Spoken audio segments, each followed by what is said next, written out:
지난주부터 하나님께서 우리에게 영적 보약을 준비해 주셨다 이렇게 말씀을 드리고 있습니다.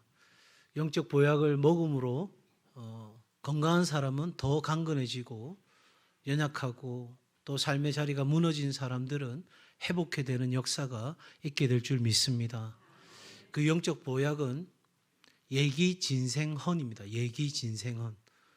또 지난주 못 오신 분들을 위해서 한번 연습해 보겠습니다. 예기진생헌. 네, 그 첫 번째로 예배로 충만한 삶입니다. 그래서 올해 우리 교회는 한 번 더 예배하기. 주일에만 예배 드렸다면 한번 용기 내어서 수요일에, 또 주일하고 수요일 드린다면 새벽 기도회, 또 그렇게 예배 드리고 있다면 우리의 특별한 예배들에 꼭 참석하셔서 어제보다는 오늘 더 많은, 더 깊은 그런 예배를 드리시는 우리 성도들 되시기를 바랍니다. 왜 제가 그렇게 말씀을 드리는지, 또 하나님이 왜 그렇게 예배 받으시기를 원하시는지 이제 지난주부터 말씀드리고 있는데, 여러분, 예배를 드린다는 건 내 시선이 나에게서 하나님께로 옮겨간다는 거예요. 우리는 살아가면서 내 생각, 내 마음, 내 감정, 내 상황, 내 문제, 오로지 내가 경험하고 느끼고 이해하고 있는 범위 내에서 우리는 살아가려고 해요. 그런 우리가 움켜잡고 있던 나 중심적인 삶이 하나님 앞에 예배하는 순간 누구 중심으로 옮겨가냐면 하나님 중심으로 옮겨가요. 그러면 무슨 일이 일어나는데, 오늘 그걸 말씀드리겠지만 가장 중요한 것은 나 중심일 때는요, 롤러코스터를 타는 거예요. 좋을 때는 올라갔다가 나쁠 때는 내려갔다가 막 이렇게 되죠. 그러니까 마음이 평강할 날이 없어요. 잠시 좋았다가 은행에 계좌에다 돈이 딱 들어오면 흐뭇했다가 어느 데 다 빠져나가.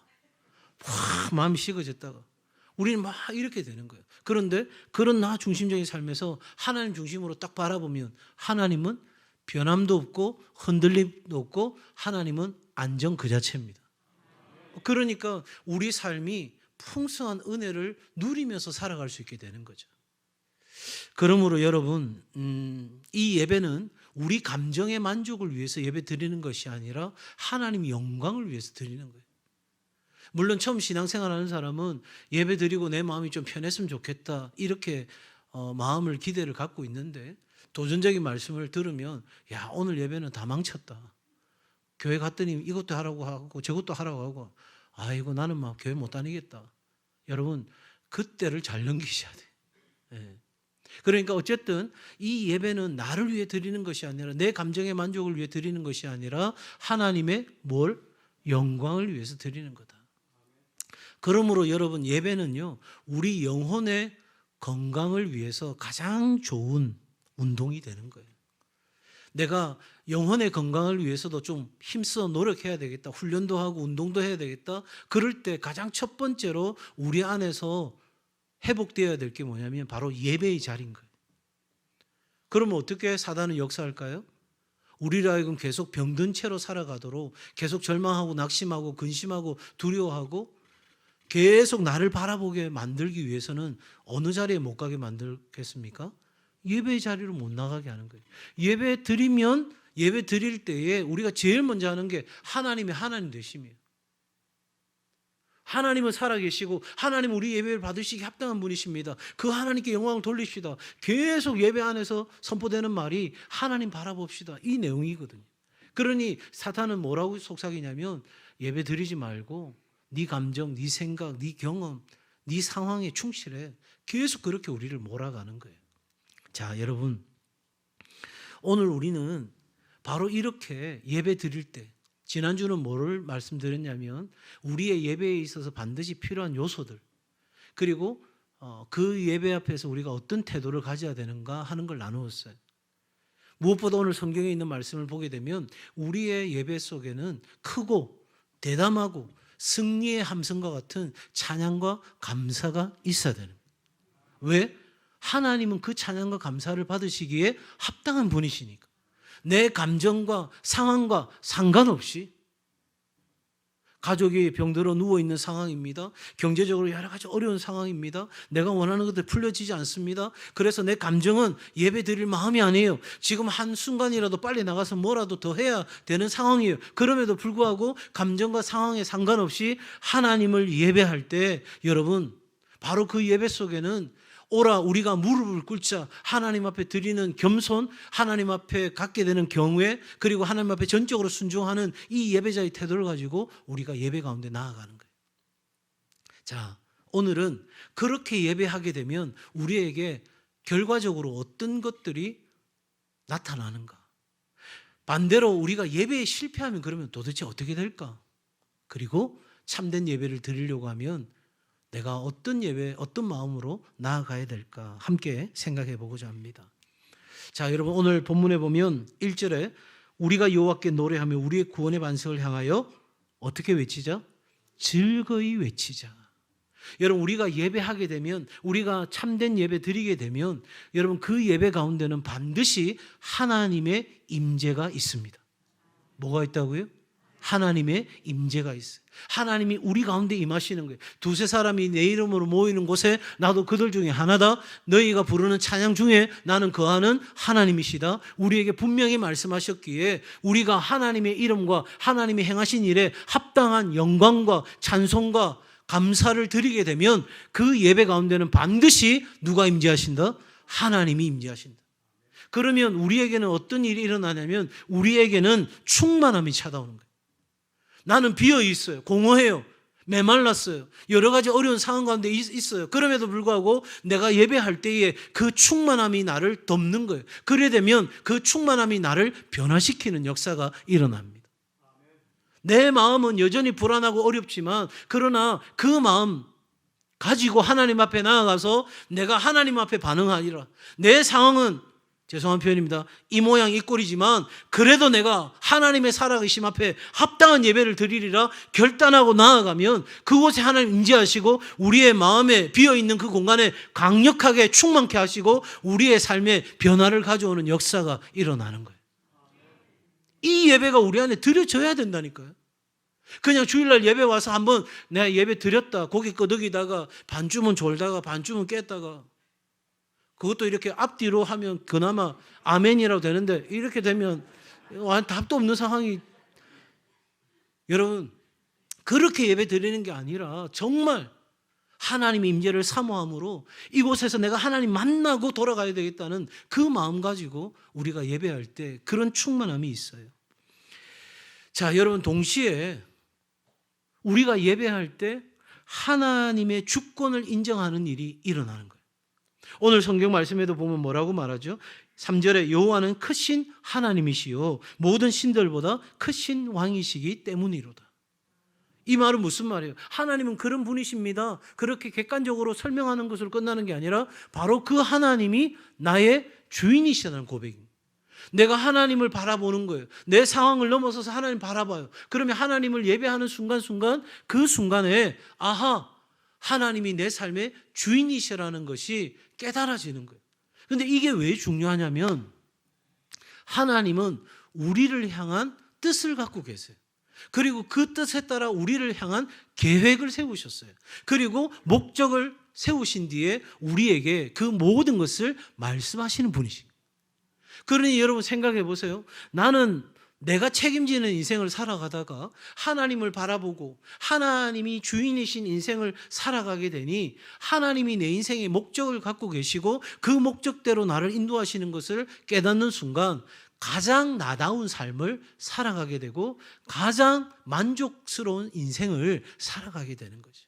언제 그게 이루어진다고요? 예배할 때. 예배할 때 하나님이 내 인생의 주인이야. 그리고 그 하나님이 나를 인도하셔. 그래서 우리의 모든 시선이 하나님께로 계속해서 집중되도록 예배는 만들어져요. 세 번째, 이제 이 부분부터 더 중요한 부분인데 한번 따라합시다. 자유와 기쁨과 참된 안식을 누리게 됩니다. 참된 안식을 누리게 됩니다. 여러분 하나님은 우리에게 단순한 안식, 쉼을 주시는 것이 아니라 하나님을 만남으로 하나님의 임재를 경험함으로 앞서 제가 말씀드린 것처럼 충만함과 변화를 주신다고 했잖아요. 그러니까 우리 삶이 하나님 앞에 깊은 예배로 나아가면 우리 안에 깊은 회복이 일어나는 거예요. 얕은 것 말고요. 뭐 심리 상담 정도 받아가지고 할 수 있는 그런 차원이 아니라 영의 깊은 곳에서 나를 어루만지시는 하나님의 역사가 있어요. 자, 여러분, 히브리서 4장 9절부터 11절까지 말씀을 세 번역으로 한번 읽겠습니다. 그러니 하나님의 백성에게는 안식하는 일이 아직 남아 있습니다. 하나님께서 주실 안식에 들어가는 사람은 하나님이 자기 일을 마치고 쉬신 것과 같이 그 사람도 자기 일을 마치고 쉬는 것입니다. 그러므로 우리는 이 안식에 들어가기를 힘씁시다. 아무도 그와 같은 불순종의 본을 따르다가 떨어져 나가는 일이 없도록 해야 하겠습니다. 자, 여러분, 우리 현대인들에게 안식이라는 말 참 어색한 말이에요. 바쁘게 산다, 열심히 살아라. 설에도 인사하는데 요즘 어떻노? 아이고 바쁩니다. 잘 사네. 요즘 설에 어떠시노? 충분히 안식하고 있습니다. 그럼 막 걱정하잖아요.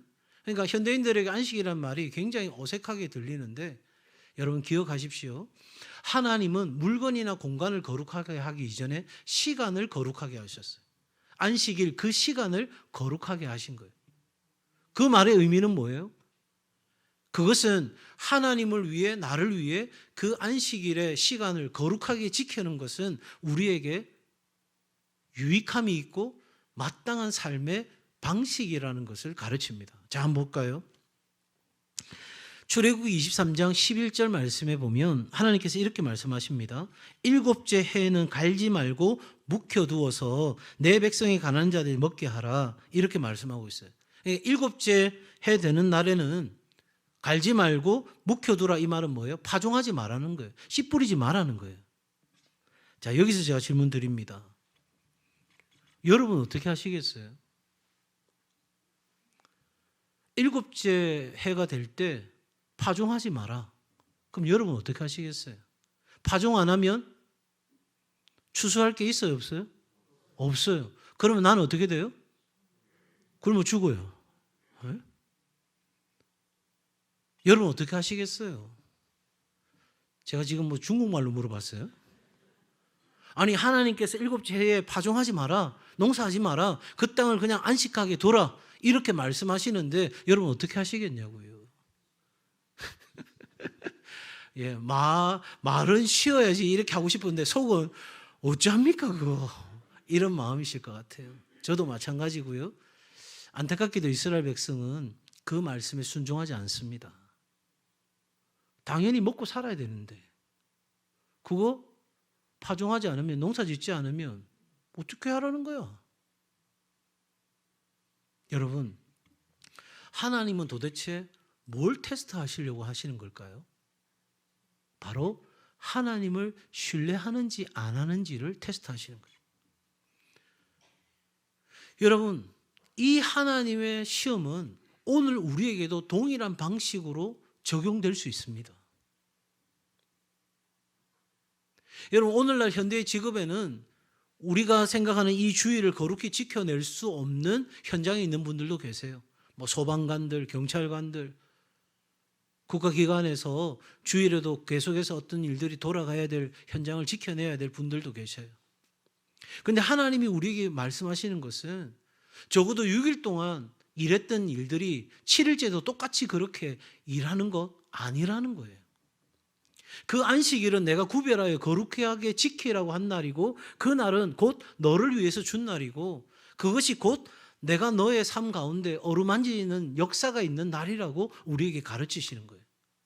그럼에도 불구하고 우리가 이 하나님의 말씀을 따라 살지 아니하고 안식일을 제대로 지키지 않는다면, 여러분 지금 이 안식일의 개념을 저는 율법적인 개념으로 가져가는 게 아니에요. 율법으로 생각한다면 전기 스위치도 켤 수 없고요. 여러분 이 교회 오는 동안 교통을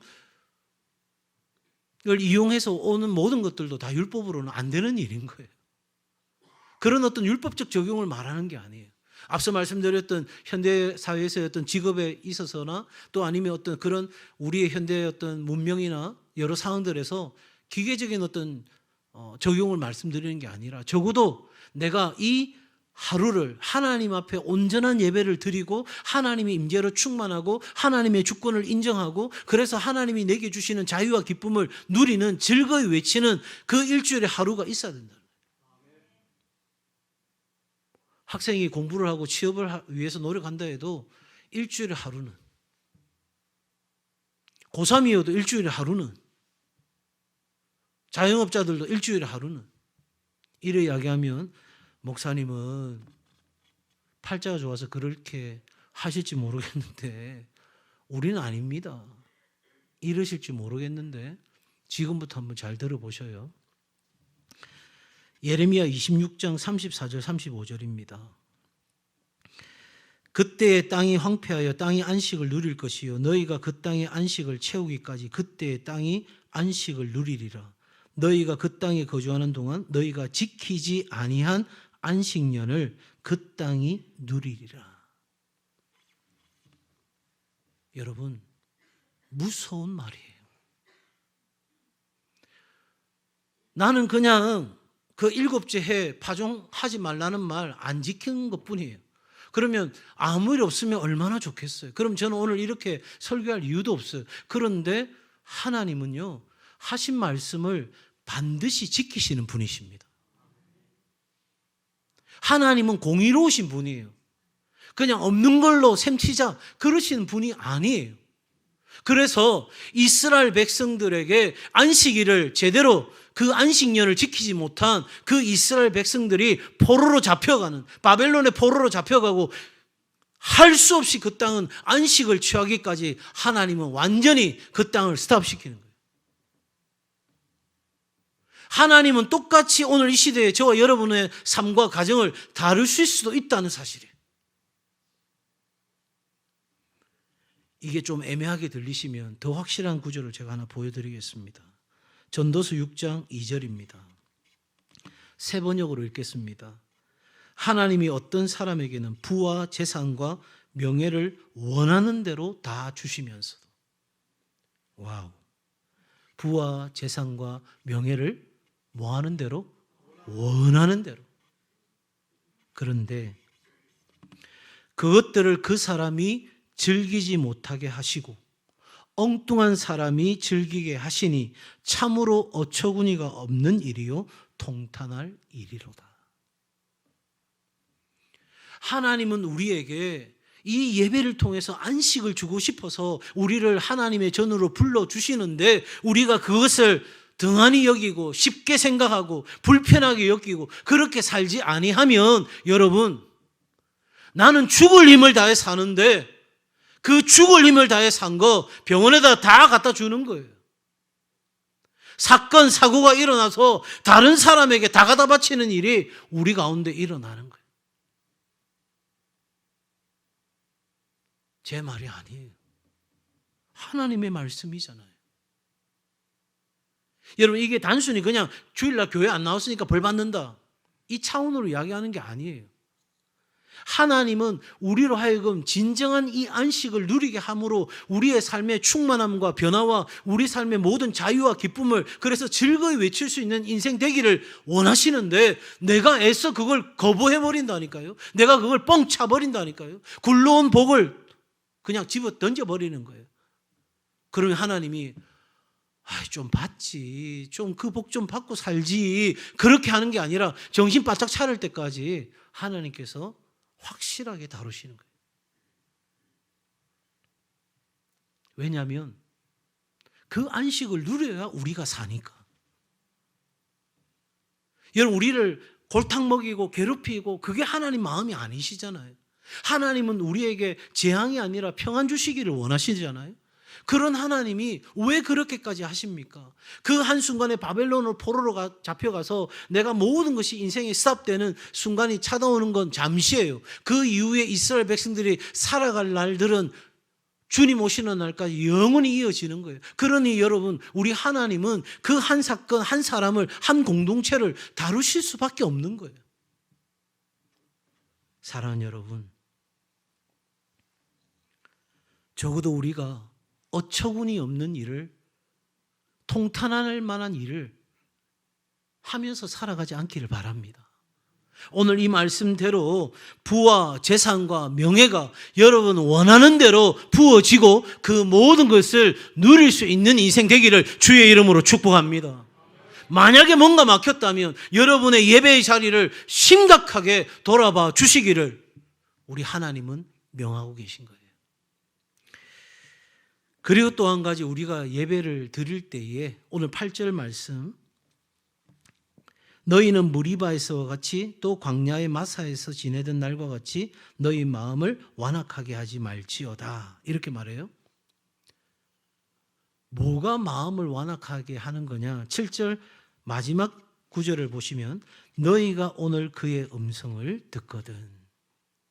그러니까 하나님이 예배 가운데 하시는 것은 하나님의 음성을 우리 가운데 들려주시는 거예요. 아멘? 네. 여러분이 예배 드릴 때에 하나님의 음성을 듣는 거예요. 이건 여러분 단순히 그냥 성경을 읽었다 이거 아니에요. 설교를 들었다 이거 아니에요. 성경을 읽고 설교를 듣는 중에, 하나님 앞에 찬양과 경배를 드리는 중에, 하나님 앞에 기도하는 중에 하나님의 음성을 내가 듣는 거예요. 나에게 주시는 말씀을 듣는 거예요. 여러분, 우리가 크고 대담하게 정말 승리의 함성으로 찬양과 감사를 드리면서 와 하고 나아가잖아요. 뜨거운 마음으로 하나님 예배하잖아요. 그런데 어느 순간 어느 시점인가 되면 우리 마음에 고요한 자리가 찾아와요. 예배 중에 말이에요. 그 순간 내 내면 안에 들려주시는 하나님의 세미한 음성이 있는 거예요. 그 음성을 듣고 우리는 예배 가운데 나아가는 거예요. 자, 여러분, 들을 수 없는 방식으로 이 예배 자리에서 듣게 되는 거예요. 누군가의 소리가 들릴 수 있죠. 그런데 그 자리에, 그 같은 공간 안에 있는 사람들만이 들을 수 있는 것이 있잖아요. 그죠? 그것처럼 내가 예배할 때 지금까지는 들을 수 없었던 방식으로 하나님의 세미한 음성을 듣게 되는 거예요. 이게 왜 중요한가? 예레미야 7장 23절입니다. 같이 우리 한번 읽겠습니다. 시작. 오직 내가 이것을 그들에게 명하여 이르기를 너희는 내 목소리를 들으라. 그리하면 나는 너희 하나님이 되겠고 너희는 내 백성이 되리라. 너희는 내가 명령한 모든 길로 걸어가라. 그리하면 복을 받으리라 하였으나. 하나님이 우리에게 원하시는 건 심플해요. 단순해요. 뭐 하라고요? 하나님의 목소리를 들으라. 나는 너에게 말씀하는 여호와. 그러니 내가 하는 말을 너희가 들으면 나는 너희의 하나님이 되겠다. 여러분, 신명기 28장 1절과 2절에 보면 우리가 어떻게 복을 받는가 하는 것을 말해줍니다. 내가 내 하나님 여호와의 말씀을 삼가 뭐하고 듣고 내가 오늘 내게 명령하는 그 모든 명령을 지켜 행하면 내 하나님 여호와께서 너를, 너의 가정을, 너의 일터를 세계 모든 민족 위에 뛰어나게 하실 것입니다. 누가 하신다고요? 하나님이 하신다니까요. 2절을 한번 보시겠어요? 내가 내 하나님 여호와의 말씀을 청종하면, 귀 기울여서 들으면, 그리고 그 들은 대로 반응하고 살아가고자 한다면 이 모든 복이, 영육 간의 모든 복이, 부와 재산과 명예와 모든 것들이 누구에게 임한다? 누구에게 임한다? 나에게 임한다. 믿으시면 아멘. 표정들이 진짜입니까? 이런 표정이에요. 하나님은 인생이 아니시니 시건치 않으시고 인자가 아니시니 후회가 없으시도다. 어찌 그 말씀하신 바를 행치 아니하시랴. 안식년을 지키라고 했던 그 하나님의 말씀을 귀 기울여 듣지 아니하고 마음을 완악하게 하고 불순종했던 것들에 대해서 하나님은 잊어버리시지 아니하시고 결정적인 순간에 내가 너희에게, 너희가 행치 않았던 그것을 내가 강제적으로라도 행하게 한다 가르치셨어요. 여러분, 반대로 우리에게 저주도 마찬가지입니다. 신명기 28장 15절에 내가 만일 내 하나님 여호와의 말씀, 음성을 순종하지 아니하면, 행하지 아니하면 이 모든 저주가 누구에게 임한다? 나에게 임한다는 거예요. 나에게. 요한복음 10장 27절에서 예수님께서 이렇게 말씀하십니다. 양은 목자의 음성을 듣는다는 거예요. 그러면 목자의 음성을 듣지 않는 양은 목자의 양이 아닌 거예요. 목자가 책임질 이유가 없는 거죠. 여러분, 왜 우리가 예배 가운데 이 하나님의 음성을 듣는 것이 이렇게 중요한가? 여러분, 무엇보다 내 삶에는 선택과 결단의 연속이잖아요. 뭘 선택해야 나한테 가장 좋은 길이고 뭘 내가 결단해야 될지 우리는 계속해서 물을 수밖에 없어요. 그런데 하나님의 음성은, 하나님은 우리에게 가장 좋은 길을, 하나님의 뜻을, 방향을 가르쳐 주시는 거예요. 뿐만 아니라 우리 삶에 얼마나 어려움들이 많아요. 우리 삶을 얽매이는 많은 것들이 있어요. 그런데 하나님의 음성이 내게 들리는 때에 우리는 그 삶의 돌파구를 찾는 거예요. 나는 안 된다고 생각했는데, 나는 여기가 끝이라고 생각했는데 하나님이 아니라고. 사람들은 다 죽었다고. 그런데 예수님께서는 아니라고, 잔다고. 그랬더니 사람들이 다 비웃어요. 죽었는데 무슨 소리? 끝났어.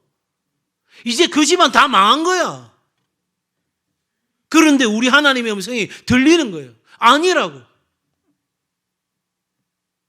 그때 사람의 음성이 아니라 하나님의 음성을 딱 취하는 순간 우리는 삶의 어려움과 고통을 돌파해내는 역사를 경험하게 되는 줄 믿습니다. 그러므로 하나님 음성 들으면 세상의 목소리에 흔들리지 않는 거예요. 그러면 여러분, 반대로 예배에 실패하면 어떻게 될까요? 앞서 제가 예배의 결과를 말씀드렸으니까 이 부분은 간단하게 말씀드립니다. 무엇보다 하나님의 음성을 듣지 못하는 거죠. 삶의 방향을 잃어버리게 됩니다. 삶에 문제가 있어도 돌파해낼 길이 없습니다. 내 힘은 한계가 있으니까요. 뿐만 아니라 세상의 소리에 얼마나 쉽게 흔들리는지 몰라요. 그러면 어떻게 되냐고요? 마음이 점점 더 강팍해져요. 완악해져요. 여러분이 갖고 있는 그 프레임이 진짜 맞는 겁니까? 인식이 행동을 결정해요. 행동이 결과를 낳고요. 그런데 그 인식의 틀 자체가 잘못되어 있으면 이건 답도 없는 거예요. 여러분, 5달란트, 2달란트 받은 종과 1달란트 받은 종 3명 다 나는 주인 앞에 충성되게 일했다는 거예요. 그런데 우리 주인의 평가는 다르잖아요. 1달란트 받은 종에게 뭐라고 말하죠? 악하고 게으른 종아, 무익한 종아, 그렇게 이야기해요.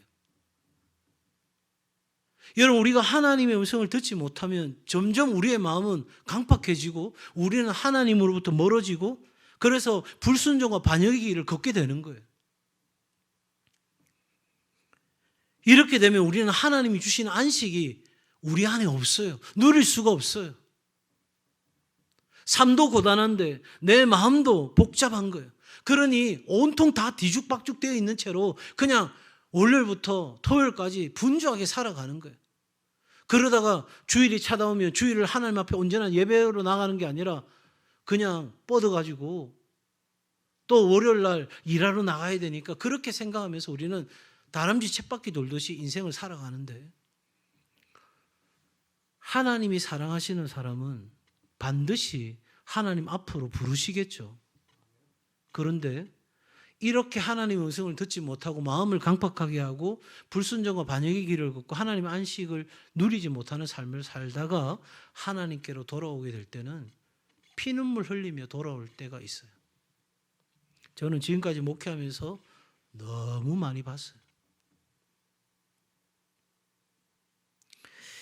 사랑하는 여러분, 협박이 아닙니다. 여러분에게 잔소리하는 게 아닙니다. 이건요, 사느냐 죽느냐의 문제예요. 내가 어떻게 사느냐의 문제인 거예요. 그냥 여러분 마음대로 살아도 되면 저는 그냥 괜찮겠어요. 그냥 주일 와도 재밌는 이야기나 하고 편안한 이야기나 하고 적당하게 이야기하다가 재밌게 해드리고 그리고 돌아가면 야, 오늘 재밌었다. 얼마든지 저도 그렇게 할 수 있어요. 근데 그게 무슨 소용이 있어요? 이건 살고 죽는 문제인데. 사랑하는 여러분, 예배의 자리로 나아가시길 바랍니다.